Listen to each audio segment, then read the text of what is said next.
everyone. My name is Rob, and welcome to Church Coffee, Christianity, Conservatism, and Culture. Today, we are joined by the Executive Director of the Virginia branch of the International Rescue Commission, Harriet Core. Harriet, thank you for coming on. Thanks. And we're the International Rescue Committee. Oh, So, excuse me, committee. yeah, no, we're Thank you. good. Thank you for the Thanks. correction. Yeah, we get called all sorts of interesting things, but What's the most interesting no, well, because take we're on IRC? well, mostly because it's International Rescue Committee, but because we work with refugees, people keep wanting to call us the Refugee Committee or the Refugee Commission or people keep trying to turn the R word into refugee instead of rescue. So, which is understandable. So we go by we're IRC. We call it. It's a long name, IRC. Yeah. Well, Harriet, how do you take your coffee? I take, let's see, medium dark roast with half and half. No sugar. No sugar. Yeah. Do you have a I specific moved brand on. that you like? Right now I mostly drink Trader Joe's Sumatra. We're a Trader Joe's. We're a Trader Joe's family. So tell us just a little bit about yourself. What's kind of your life story in a nutshell? Ooh. So I grew up in a small town in Western Pennsylvania, Slippery Rock, Pennsylvania, which I don't know, in my generation or older than me, people heard about it because it used, there's a college, a university there, and then it was always kind of a jokey thing about the Slippery Rock football team. They used to, but I think that's not such a thing, but that used to be a thing. I am actually familiar with Slippery Rock. My wife went to grow a small Christian. She went to Grove City. Okay. Went to Grove City. Yeah. Okay. So you grew up in rural Pennsylvania. Rural Pennsylvania. Went to high school, but then I came to UVA to college. So I came to UVA, and then when I graduated UVA, I went straight into the Peace Corps. So I spent 3 years in what was then Zaire, but it's now the Democratic Republic of the Congo. And kind of came back and did different things, but I ended up in Atlanta. So I lived in Atlanta for 27 years, and I worked for almost 20 years for a different nonprofit down there. And then I started working for IRC in Atlanta. And then when the job opening was back here in Charlottesville, I was encouraged to apply because people knew I was a UVA alum. So that's how I moved back here. And I moved back here in 2010. So I've been here for 14 years as the director. So originally when I came, it was just the Charlottesville office. And so at that time in 2010, it was just Charlottesville. And there were like 14 staff members and a bunch of like AmeriCorps volunteers. But now, like today, it's 14 years later, we're 2 offices, over 100 staff. It's really very, very different than it was in the old days. But where's your other office? In Richmond. So we opened in Richmond in 2015. So that's coming up on a decade. Yeah, that's kind of amazing, isn't it? Yeah. And they opened with 5 people, and now they've got 50, and how long has the Charlottesville branch been operational? Yeah, we opened here in 1998. So last year we had a big thing for our 25th anniversary. And we had the president of IRC came down from New York and spoke, and that was like a big thing. So 26 years now. So that's really pretty amazing. Yeah. And Charlottesville's changed a lot in that time too. And what's also interesting is there's only been 2 directors in that time, because my predecessor was there for 12 years till 2010, and then I've been here ever since. So that's actually, we've had some long-serving people, but that's kind of a little unusual. Yeah, well, I think that really speaks to both to you and your predecessor, but also to the work you're doing. So it's really great. And I'm actually retiring at the end of the year. So they're searching for someone else for me. So that's my life in a nutshell. Wow. Well, it sounds like you have really committed your life to service. Thank you so much for that. Yeah, that's just always I've always worked in nonprofits, so pretty much. So So tell us a little bit about IRC in general. I think people might have some passing opaque knowledge, but in a kind of global sense, what does the IRC do? Who do yeah, you help and how do you help? it's so. Uh, I mean, there's a lot of different kind of. We can talk a little bit later about how refugee resettlement happens in the U.S., but IRC, like we have kind of a unique model in that we're a pretty large international humanitarian organization. Um, and the larger part of our work is actually overseas. That we operate about over 40 countries around the world.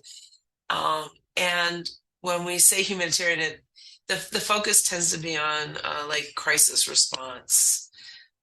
And traditionally, for years, that was always conflict and violence response to war, displacement. That's where we operated, but we've started getting involved when it makes sense and depending on the location, to other kinds of emergencies like and really into climate change kind of emergencies. So, a tsunami, a hurricane, or something that an earthquake response. If it's an area where we're already maybe active and have networks and have even physical materials on the ground. So like we have around the world, we'll have warehouses with tents and emergency supplies kind of staged in places where we think something, and if there's like even like a weather kind of a thing, or what's a natural disaster is the right word, but we have we can sometimes also respond to that, but So traditionally it's it's been war and kind of a war conflict. situation, conflict. Thank you, that's the word. So that would mean, I mean, in general, I assume like Central Africa would be a big place, Middle East. All I over know you guys, Africa, yeah, I because know you even guys are yeah, in Middle Ukraine East, right now, but with the kind where of weather yeah, weather when Ukraine, portion, I know yeah, there's been mudslides in Tibet in the last week and in Pakistan. Is that yeah, are those the type I of I've not heard climate stuff you about might that. And be? so if we do things like that, it's a place where we're already up. We actually, in our work in Ukraine, we're not there ourselves. We work through partner organizations. We decided not to like jump in, but we kind of make strategic alliances. And we're also working in that same way, like in Gaza and the Palestinian Authority areas.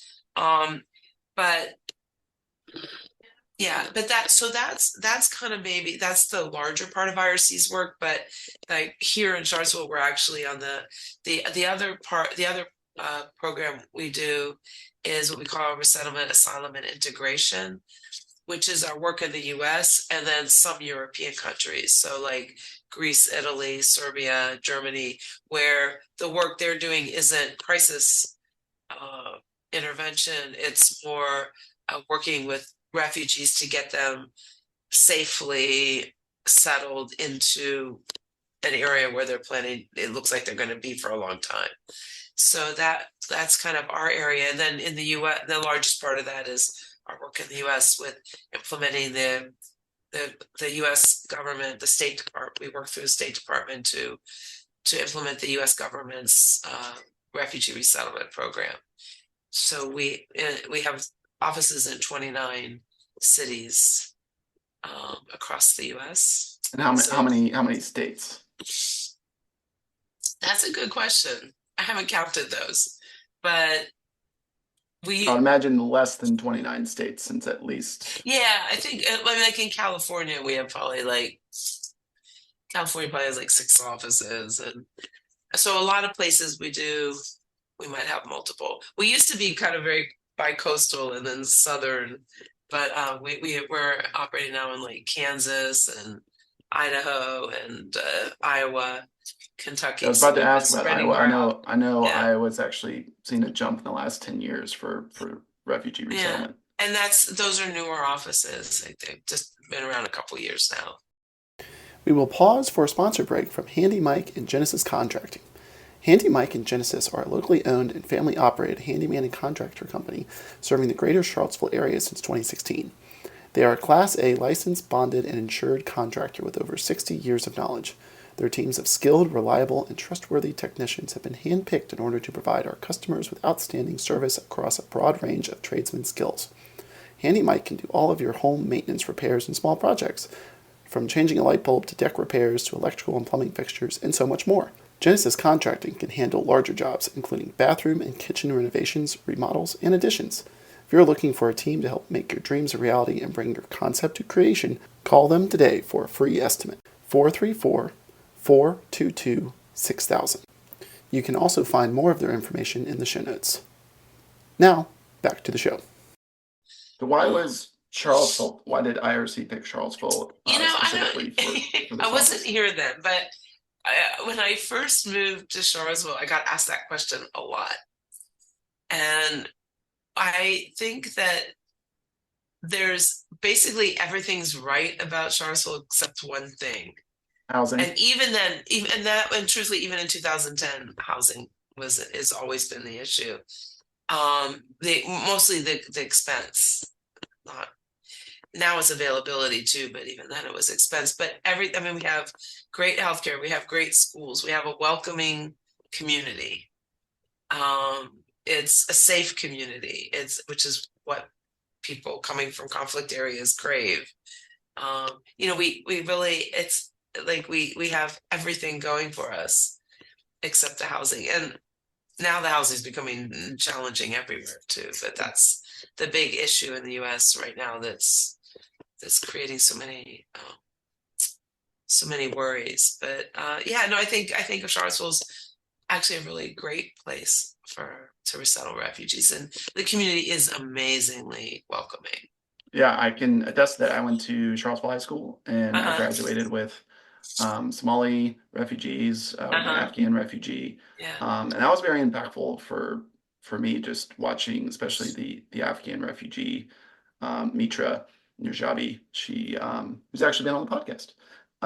She came barely speaking English, heavy accent, and within 4 years she was fluent, no accent, and graduating with honors. And like that type of drive is just something that a normal American can barely even understand.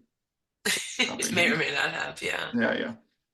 Well, yeah, and especially a young woman from Afghanistan would always be very aware of the opportunities she has that others may not have. That's another conversation. But yeah. What are some major success stories of the IRC globally? Like just some maybe greatest hits off the top of your head? I don't know. That's a good question. I think we were always an important organization, but under the leadership of David Miliband, who's our current president, who came to us, he had previously served as a foreign secretary of the United Kingdom. And he was a member of parliament, and so had a real presence on the world stage. And like he's really been able to help us raise our profile and really develop this, kind of develop ourselves to really be a leader, to really, I think the phrase that they use is a thought leader, not just that we're doing good work, but we're also leading the way in innovation. It's like we have an innovation lab within IRC to really be on the cutting edge of techniques. And a lot of that stuff is the overseas work that I'm less familiar with because I'm not in it day by day, but things like like cash transfer programs where it used to always be you'd show up with the food and all that, and more we're the idea is to give people actually cash so they can get what they want, but also because then you're supporting the local economy. Because one of the really, I think, important things I've learned is most people who are displaced into neighboring countries that are very poor themselves. My wife And actually worked for 10,000 Villages, and Mhm. they're technically a nonprofit, but they do that type of micro lending, micro Yeah, crediting, where yeah, they will just give a carpet maker in Pakistan or Bangladesh, like, here's $100, we want to buy your yeah, product. Here's another 100. If you make more product, we will buy more of it. And yeah, that's a super low investment for it, anybody, but yeah, it's a huge investment to them. Like right, $100 American is right, insane in a lot of countries, and you can get good handmade craft artisanal stuff very cheaply, and it sells really well over here, and they can continue to micro lend or even right, just when I think 10,000 Villages, one of their biggest success stories is they started with a shawl or kind of like a scarf maker, and that was like 20 years ago, and she now has like a business of like 50 people. She gets them healthcare, they make a living wage in whatever disadvantaged country they're in. But it, yeah, just yeah, being very simple. right, You don't have to give people $50,000 a year right. in a lot of places What? And to I make think it that livable. the thing here though is like I think the traditional thing is like, you'd set up a refugee camp somewhere and it's always in an area that's not easy, not very hospitable. It's because if you're going to put a refugee camp somewhere, you're going to put it where no one else really wants to be. So it'll be in some distant area, and then you like truck in all the food and all the things they need. But I think the model is going more well. And the other thing is, one of the things I learned when I started working with IRC was like in our minds, we think all refugees are living in camps, but actually more people are living in urban areas. Um, and kind of like in some ways like undocumented people do here, just but like because they themselves are undocumented, they've crossed the border, they're in another country, they're not authorized to work there or live there. They can go into a camp. A lot of people are just kind of disappearing into urban areas and working on the economy. But if instead of like just giving them commodities, if we give them small amounts of cash, like you were just saying, but then let them buy from the local people where they're living so that you're supporting that economy too, because those people don't have a whole lot, so that you're kind of helping build the base economy around where the refugee displacement is. That's really important too. So those kind of things are, I mean, that's not even such a new idea anymore, but from when I started working with IRC to now, like that's really become a current idea. And I think there's a lot of other things that they're trying out and uh trying to figure out the best ways of doing these things. Um because it's also true, and I think Americans like to think that the borders are open and everybody's come, but I mean most of the people who are displaced, it's only a tiny number who will ever come as a refugee to the US, and through these programs it's like I think we say of all the refugees in the world, or all the people who are displaced in the world, or actually who are refugees, because to be a refugee, you have to be out of your country. Yeah, why not? Um, Can you give us a quick yeah, that's definition good. of refugee? Yeah. Yeah. Yeah, actually that's really important because I always so because we use the word refugee like in conversationally, like we had In Katrina conversation, it might refugees be and a pretty climate broad, refugees. yeah. Yeah, I always tell people this is because this is in my mind. I always tell people I think like refugee that with a little r, but like when we talk about refugees, maybe it's not really, but like I think of it as like with a capital R, which is because the people coming into the US through the official government program, they meet a very tight, specific definition of first off, you have to be displaced outside your home country. You have to cross at least one international border. The country where you end up is your country of asylum. That's your first country. And then if you're in that country and you can be integrated into that economy, they you can work, or whatever, kids can go to school, you can get medical care. That's as like theoretically that's as far as you go. You're supposed to kind of stop in your first country of asylum. But oftentimes that country isn't able to absorb people. They're pushed into camps, they're pushed into border areas. And then that's when people become eligible for like they call it third country resettlements, like when they come to the US or to Europe or to Australia or Canada or some of the different countries that do this. And that is a really long process. But the people you have to be able to show it's the phrasing is kind of like a well-founded fear of persecution based upon, and then there's kind of a laundry list. Yeah. Your social, like your ethnic group, that you're persecuted because of an ethnic group, your political beliefs, your Religion. whatever it is. Yep, country of origin.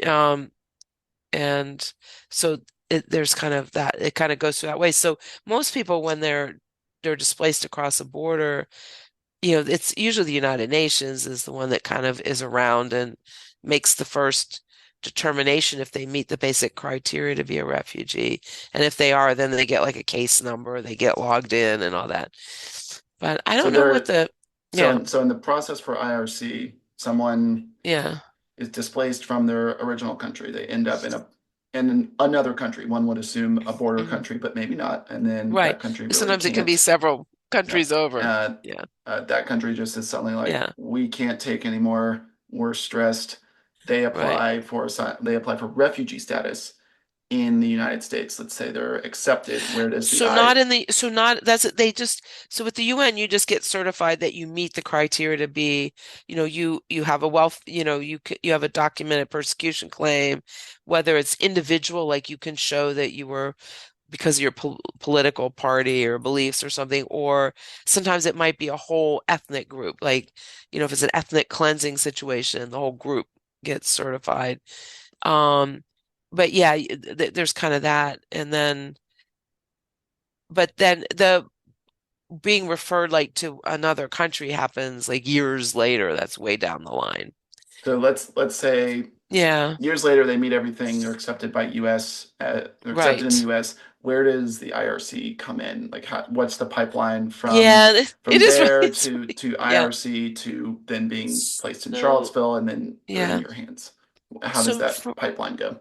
so they are actually they are invited to apply for the U.S. Refugee Admissions Program, and they always have a choice. They can accept or decline.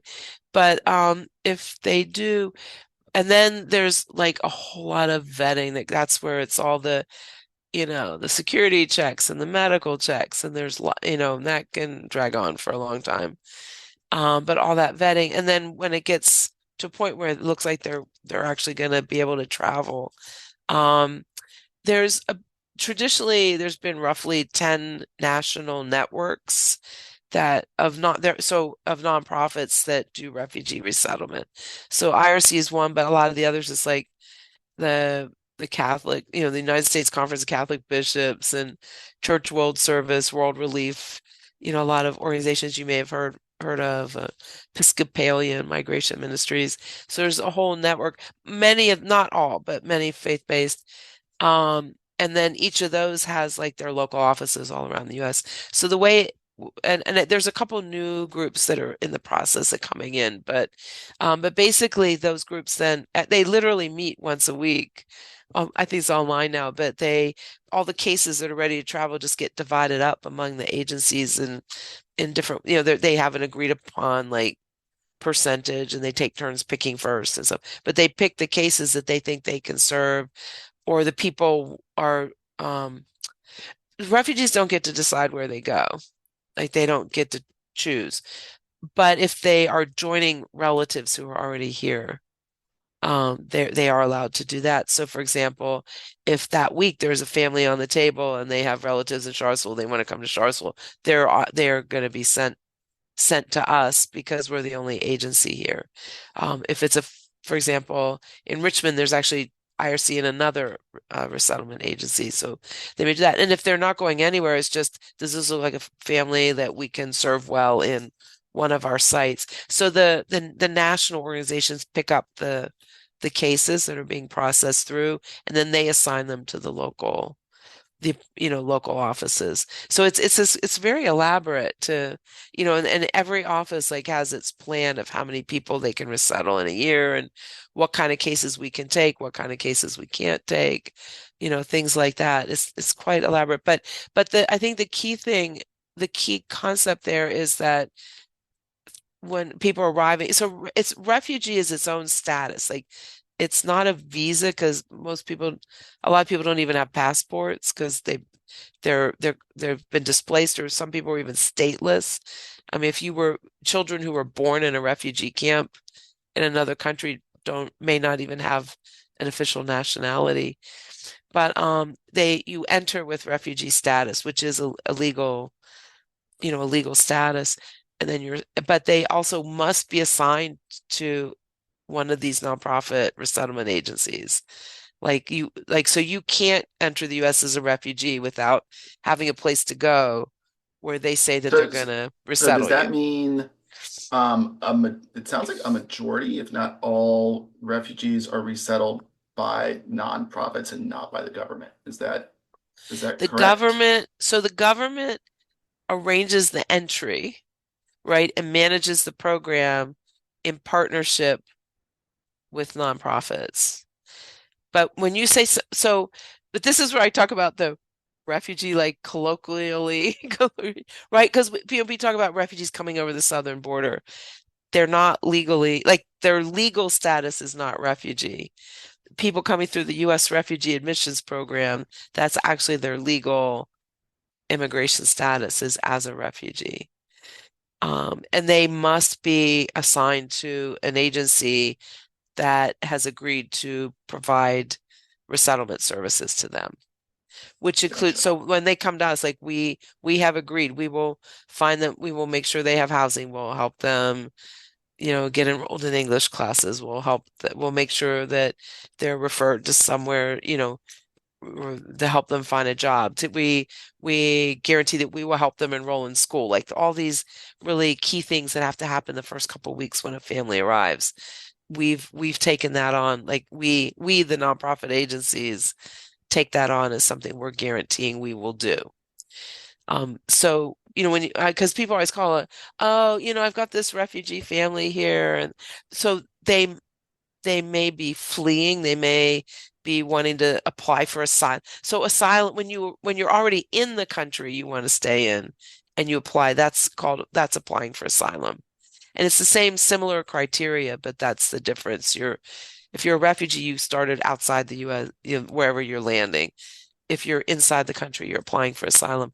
So they may have similar characteristics and all that, but legally they're in a different stage. So I know you're not a lawyer and you're much more Yeah. focused on Charlottesville, but I just wanted to ask, are there any current tweaks to the refugee system that you would like to see? Are there any bills that you might be tracking in Congress or the state legislature? I know refugee Yeah. is probably handled by Congress and not the Virginia legislature, but Well, it not no, actually not necessarily. So it's actually handled, it's really more like an internal, it's really the State Department's responsibility to manage that program, the entry program. And then it's like the State Department really kind of takes care of people for their first 90 days. And then all their ongoing services gets passed off to a department in Health and Human Services, called the Office of Refugee Resettlement, ORR. And that they kind of fund ongoing services over the first couple years for us to make sure, like if somebody loses a job, we help them find another job, or if they have ongoing health issues, or they have some chronic serious problems, we're following them for a period of time till they learn how to do it themselves, things like that. So there is like but refugee, like Congress does not actually vote on refugee admissions. They're kind of involved, they're aware, but it's actually done by presidential determination. So for example, President Biden, he like on Monday he signed off. Every year the president, before the end of the federal fiscal year, like has to sign for how many refugees can enter the following year. and it's always done by presidential. The legislation, right? There was the Refugee Act of 1980 or 81, whatever it is, that set up the structure of the program, but every year it's the president who determines how many people can enter. And if the president doesn't sign on time, the program has to like not our work, but like nobody can come until it's signed off. Like if somebody's supposed to be flying out, they don't fly out.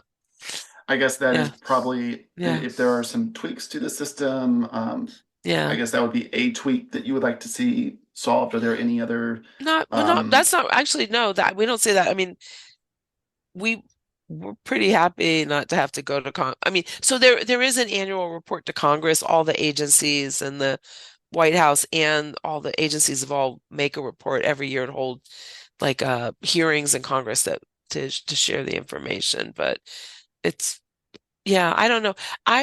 So IRC, we have an advocacy office that in Washington that's it's kind of separate from um it has to be because we're all spending working off of federal and state funding, which of course has very strict limitations on what kind of you can't really lobby or with difficult, it's very complicated how to do that. And we have an office. I think most of IRC's work with Congress is making sure that a lot of the foreign aid stuff goes through, but also, of course, on behalf of the refugee resettlement program.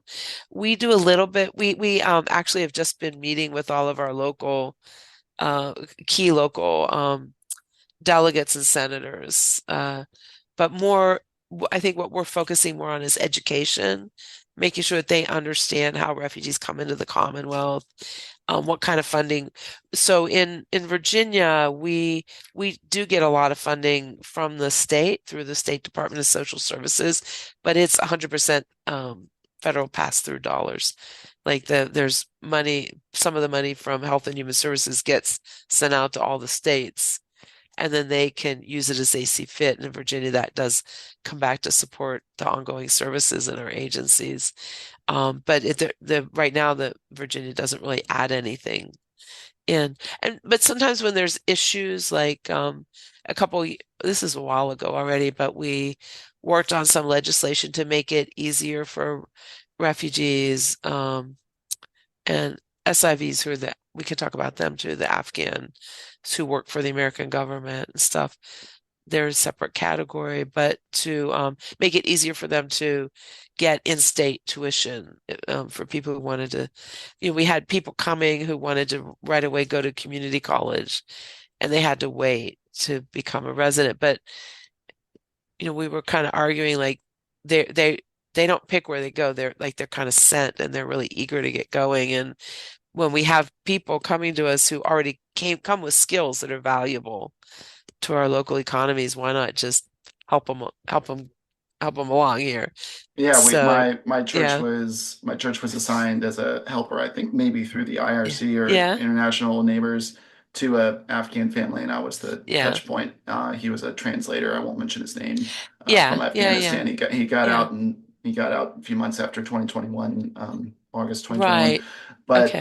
man, he is a go-getter. He Yeah. like Yeah. when we were texting, he would text in like American slang. I was like, wow, this guy like I was expecting to be like half using weird hand signals, but this guy was on it, and Oh his no, kids no. got into Yeah. school quick, and Yeah. he's now got two jobs, and um, Yeah. yeah, man, they Yeah. go So we getter. yeah. So those guys, they're actually their legal status is not as a refugee. They're called SIVs, which means they enter on these special immigrant visas that they earn through the work they did with the American military or the American government or one of our allies or something.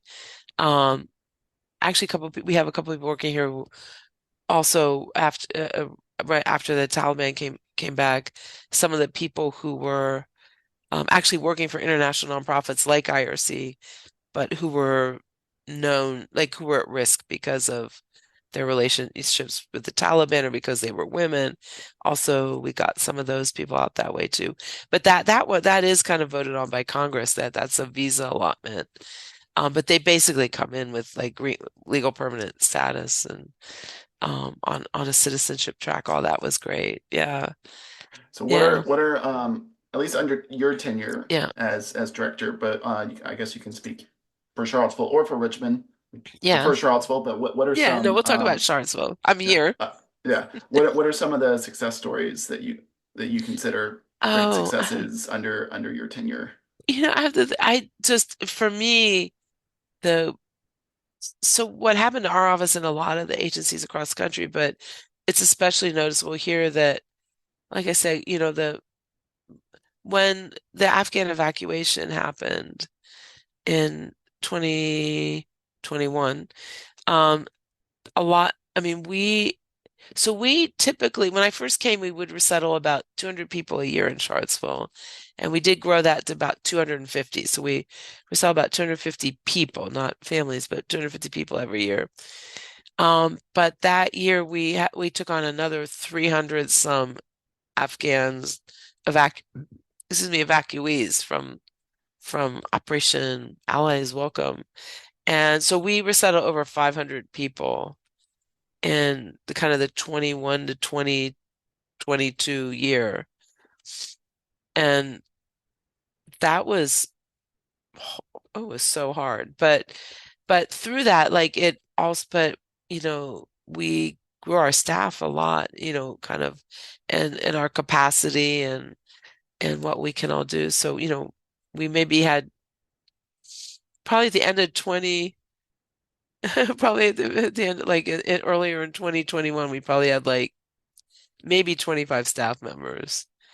And we've, more than doubled that. We probably have like 60 now, and like, so all that growth has been really interesting because it's really changed like a lot of the dynamics in our office, but it's allowed us to enrich our programming so much. We were able to add all kinds of new things and better mental health programming. And we have two financial coaches who work with our clients on, building credit or, just making sure they understand how the American finance system works and how to save, how to use credit cards, how to not get and stay scam, all kinds of stuff. And like in all throughout, we've just been able to add um, and grow and adds just really expand what we're able to do with people. And the other thing, well, one of the things that we're really proud of in Charlottesville, of course, is our New Roots program, which is our farming and agriculture program, food and agriculture program. Yeah, So tell us a little bit yeah, about that. so we have six farming and gardening sites across, kind of around Charlottesville. Our main site right now is what we call the farm, which is, um, if people know where Azalea Park is, it's the other side of the creek from Azalea Park on a piece of land that when we first started working there, it was privately owned, but it's now been purchased by the city. So I think they're calling it like Azalea Park West or something. Um, but we're still there, and we've added several other sites, but we have probably, I know it was over 80, and it may even be close to 100 by now, families with family garden plots that they used to grow, excuse me, food for consumption of their family and their neighbors. Just so there are a lot of people doing that. And then we have some other people who are have slightly larger areas, and they're growing for sale. So they're growing they have a farm stand at X Market on Saturday mornings, and they're selling stuff there. And some of them also are doing restaurant sales. And it's really great. And I think what's really important for our families is they can grow foods that they know from their homelands and what they love that isn't easily found in a Charlottesville supermarket. So we have people growing like African eggplant and amaranth and hibiscus and I don't know, just all sorts of other bitter melon and a lot of squash. There's a lot of squash down there. Yeah, bitter melon, like that's definitely a learned something you learn to love. But or those long beans. Those I don't know if you've ever seen them in a Chinese market. These really, really, really long. They Yeah, can be like they two always feet make long. me Green I've seen them, beans. and I gotta do a double take. Sometimes I think it's like a weird worm or Yeah. something. But all of squash blossoms are very popular. But all sorts of really interesting things. But these are the things that they like. That's their traditional cooking, and it's all nutritious and it's all really healthy. And so that we kind of are doing that. And some people they have some chickens and things out there too. Um, the occasional goat. But we're doing a lot of stuff with that. And then that also allows us to um help them improve on that, and we can teach like farming techniques that are appropriate for the weather here, how they may have to adapt to Virginia weather and things. But that's been a really, really successful program. And we've got they're always expanding and doing more and more education. And then and kind of it it's both it's kind of obviously food, but it's also allows us to teach nutrition and things like that.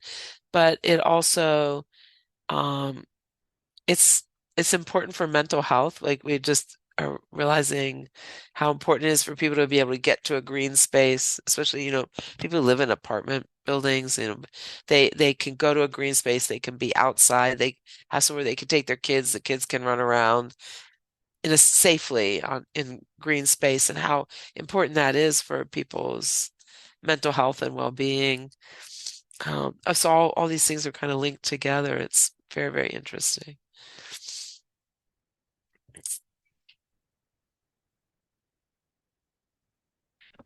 Before before Afghan kind of explosion, it sounds Yeah, like what yeah, are I assume you kind of get fluxes of nationalities and ethnicities as mhm, conflicts arise. yeah, I've already mentioned like post 2001.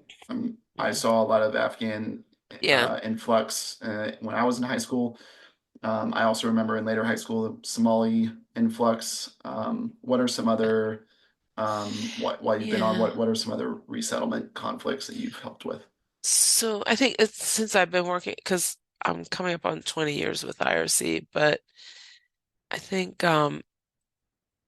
and I think one of the one point to make is like people, like if there's a conflict, like a lot of times the resettlement is many, many years later. I don't know. For years and years, we used to say the average time of displacement was 17 years before people got a chance to come. But I know when I started working for IRC, that was some of the ones you mentioned, like you said, the Somali Bantu, who were like a demeaned ethnic minority in Somalia. Um, they were like that. These are a long time ago. Like the Sudanese people remember the Lost Boys of Sudan. I remember when I first started working, there was a lot of talk about that. And then for years it was the Bhutanese who had been displaced through ethnic cleansing out of Bhutan and into Nepal, and had been living for a very long time in refugee camps in Nepal. And then finally just decided to allow the entire group to, as many people as wanted to come to the U.S. And that was a big group that we were settling when I first came to Charlottesville. Over about they had like a 5-year period to make up their minds if they wanted to come or stay. In each individual family, but that was a lot. The Iraqis, like after the Iraq-Iran war, um, well, Iraqis, and but then lately, I'd say more recently, it has for quite a while now, Afghans have been by far the largest group coming into Charlottesville and Richmond too, into Virginia, because Virginia is one of the top 5 states for Afghan resettlement. And I think what's happening there is as people come and then families rejoin families, so they get prioritized. So they're kind of filling up our capacity. So we're still by far it's Afghans, but right now we are. also getting some Syrians. We're getting Syrians in who've been waiting a long time.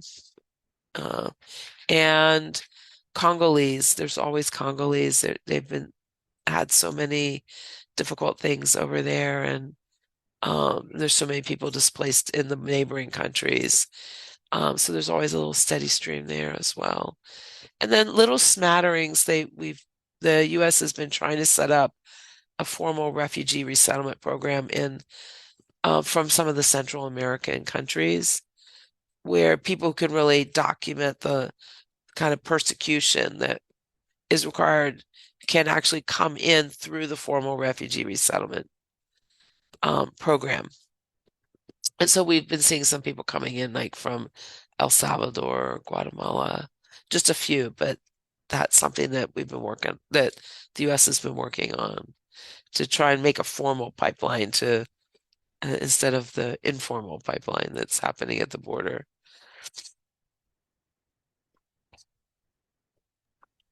Thanks. Yeah.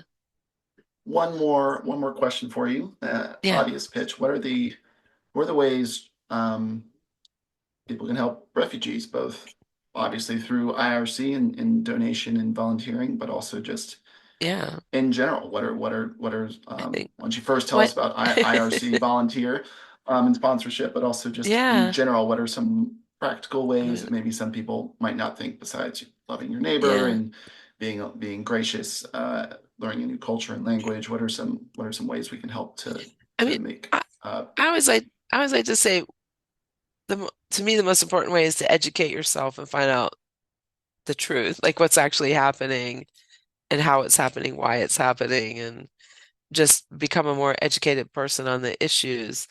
But I'd say for like really supporting our work here in Virginia, I mean, obviously volunteering is really important. And we have volunteers who work directly with families.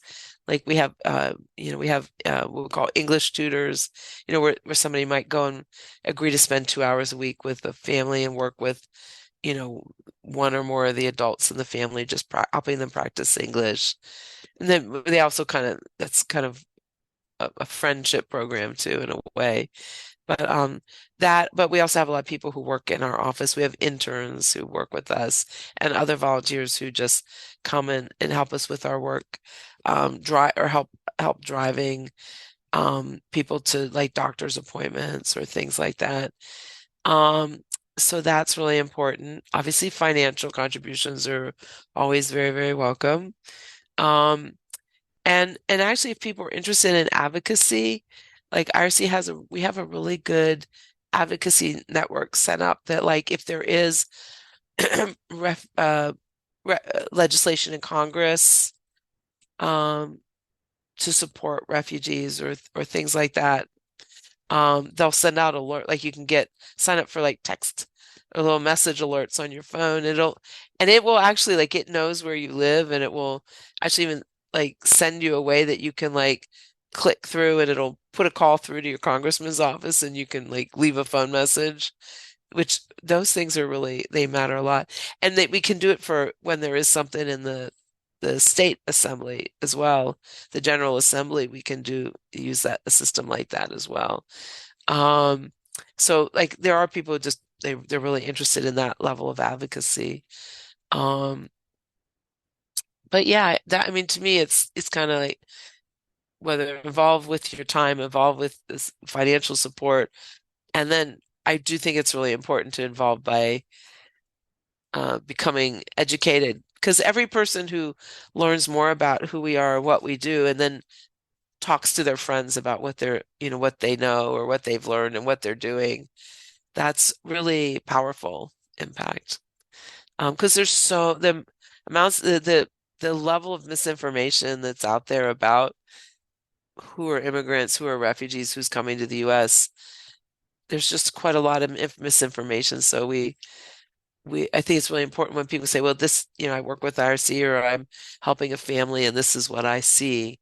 That's really important as well. Awesome. Yeah. Harriet, thank you so much for joining. Thank you. In Thanks for the the show invitation. In the show notes, I'm going to drop a link to IRC Charlottesville, rescue.org/Charlottesville. So if anyone's Yeah. interested in reaching out, supporting, volunteering, it'll be right down there. Besides that, Harriet, thank you so much for your time, and I really appreciate it. Thanks, Rob. I enjoyed it. And good luck. Thank you. We'll see you All next right. week on Church Coffee.